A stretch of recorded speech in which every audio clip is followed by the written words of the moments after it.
Doom. The Dark Ages is definitely one of my favorite games from this year, even if it didn't quite match the dizzying heights of Doom Eternal.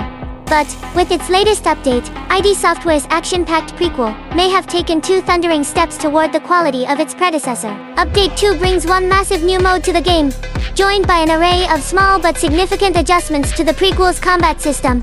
That big new feature is named the Repertorium, and it's basically an arena mode that allows you to build your own encounters.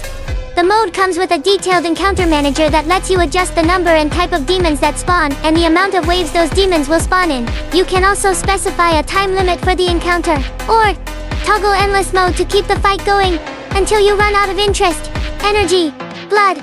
For its initial release, the Repertorium has 3 different arenas to choose from, and includes a jukebox feature where you can pick which growling metal track you want playing in the background while you run around tearing out hearts. ID also says it would like to expand upon the Repertorium more in future updates. So, expect more arenas and features to be added over time. The Repertorium is accompanied by a substantial combat overhaul that attacks the Dark Ages slower, heavier fighting style at both high and low levels, affecting everything from how major systems work to individual combat scenarios. There's a vast number of changes here, but one that immediately stood out to me was that the Slayer can now interrupt any weapon swap animation to block incoming attacks.